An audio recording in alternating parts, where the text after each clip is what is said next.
Here's a little story as a non-spending player, how I managed to get 3 rank 4 7 stars in a very short space of time. Technically there's a longer space of time, but Kabam actually aided it based on dropping certain types of events that had tier 7 basics, but also units. So our story begins right here. At this moment in time, you can see that my prestige level is, well, some of the prestige is at 29,901.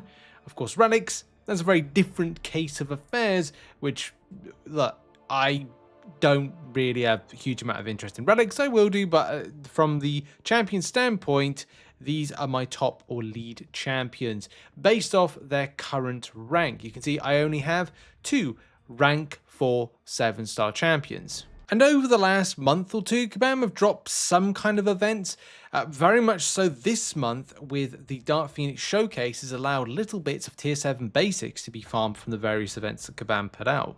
Also, the astute among you will notice right in the top right hand corner, I am without my 15,000 units, which I had, but now I do not have. And if you're following the channel, you'll understand the relevance of that over the last month to 2 months on why it's been important to see how the Heatwave deals, or July 4th deals, played out.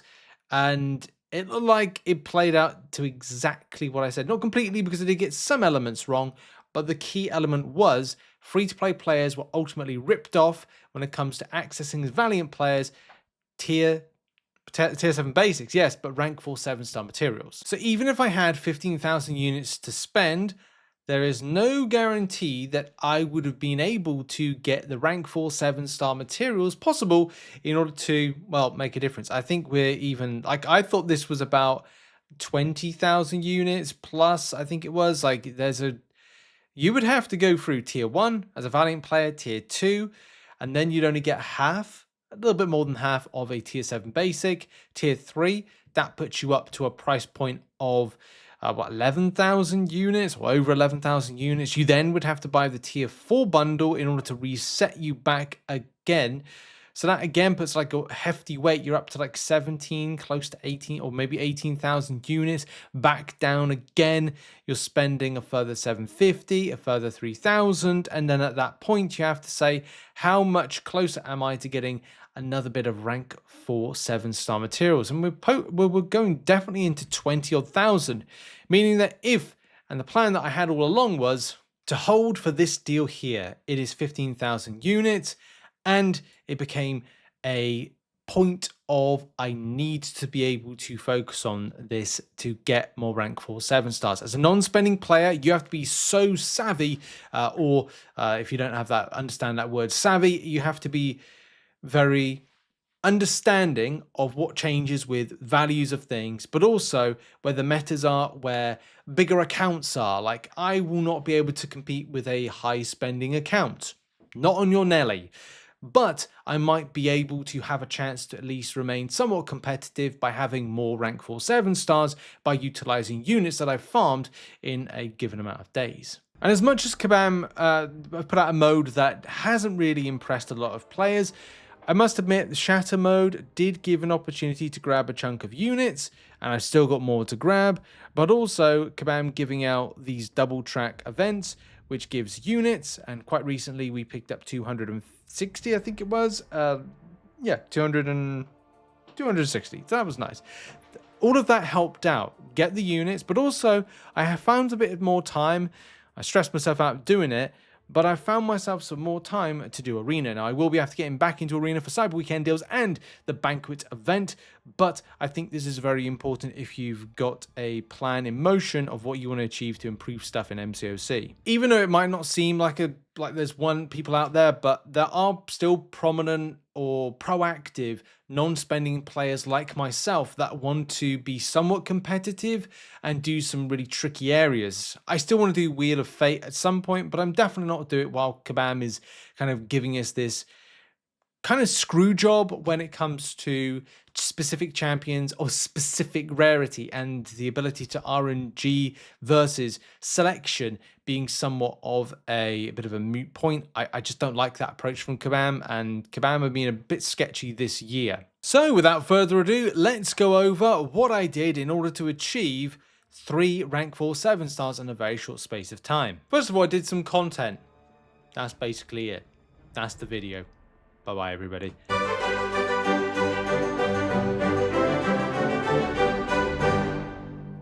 Now, I thought I'd kind of like go over the next point, which is, well, which champions have I chosen and what difference it is and does it make? Especially because we started off the video saying that, well, the prestige is 29,901. Well, what does it look like in part 2, adding, and which champions did I choose and why? Okay, so I did some content. I'm still going to do 9.1. I got to be honest, as story mode has gone on in the years, nothing against Kabam, I just don't, I'm finding myself less interested in it, but I have to do it. 9.2 is it can be a bit of a game changer for a lot of players, especially getting themselves the rank 3 7-star materials. And it's kind of weird going for something like the chapter 1, where the rewards technically now don't match where the meta is with the game. It's all about tier 7 basics. There are no tier 7 basics in here. There are some helpful gems and stuff, which I will probably go back to once I've done 9.3, but 9.3 will probably have a better unit tier at the end of it, and I'll probably go like, oh, I wasted 15,000 units.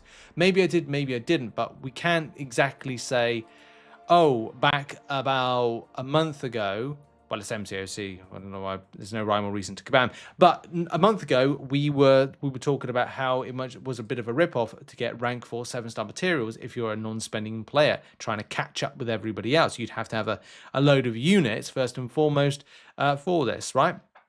So at least I can say that I've done this, and at least I can say that I'm happy that I have done 9.2.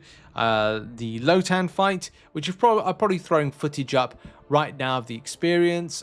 There was some very wonky AI-based movements, and I don't particularly like the fact of Lotan can throw an SP2 and then straight after throw an SP1, the same way that I'm getting light intercepted all the time by Lotan. The AI isn't great, right? It's just a constant thing in MCOC at the moment.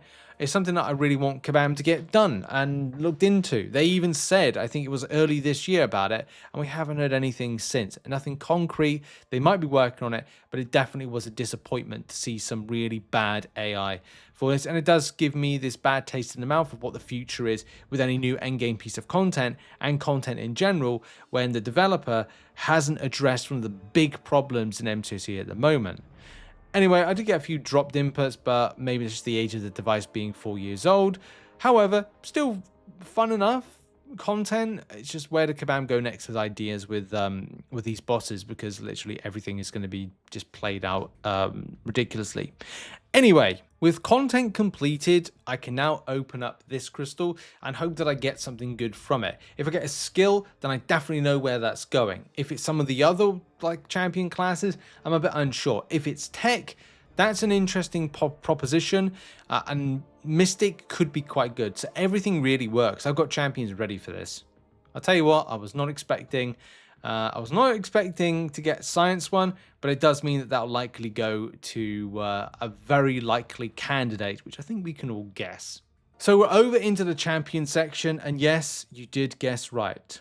It's going to be Silk. First of all, is going to be getting the rank 4 7-star treatment, and it's mainly because I use the champion quite a bit. I think that's kind of like a no-brainer right there. That's kind of like a dead cert solid option. But I think the question would be like, well, who are the other two going to be? Now, again, I do have options, considerations, and other elements as well. As much as doing like a straight, okay, well, this is an attacking based option, I also need some defender based options. And something that has sprung to mind quite a bit and quite recently that has done relatively well is Killmonger. So Killmonger is getting my next rank 4 as a 7-star. This champion is great. It's great for defensive-based elements and has been a lifesaver for those times where I just didn't know that if I was going to be able to win a Battlegrounds matchup or not. That creates a frustrating thing for players, and also is an Alliance Wars-based champion as well. Leaving my final consideration and final option. Some honourable options would have been Man-Thing and /or Vox. Those two, one for defense, one for attack. they are still pretty good. And there are very much some emerging options I would love to rank for just for the uniqueness. I'm really enjoying Negasonic, I'm really enjoying Guardian, and absolutely getting a real enjoyment for Joe Fixit, which is kind of weird because I didn't really or was a big fan of Joe Fixit to begin with. But in terms of what's happening next month and the future of the game, I would have gone Storm, but because there's going to be a villain-based meta coming up soon, I do feel that it's got to be Onslaught, but I would have gone Serpent either way. Maybe that's like a next one that I'm going to go with. Yeah, Onslaught for those reasons, and of course that next Saga just makes a lot of sense. There's a lot of work still to do on my account when it comes to relics, and if you remember, we started off the video with that 29,900 rating for prestige, and again, same thing with adding in more signature stones. It could be higher, but we end the video by getting a summoner prestige of 31,652, including relics for that one. So there we go. It's been a little bit of a bump up, not super substantial, but substantial enough. I'm definitely proud of what I've achieved as a non-spending player in a very short space of time, especially this month, which has been very stressful. Thanks to anybody that supported the content and be interested. Maybe I'll do some footage around the champion rotations and stuff, but those are some rank 4 7-stars as a non-spending player. I'm very happy to say that I have 1, 2, 3, 4, 5 of these rank 4 7-stars. And thanks for the support. I look forward to seeing you in a new video. Check out some other content and have a lovely day, whatever you're doing. Bye-bye.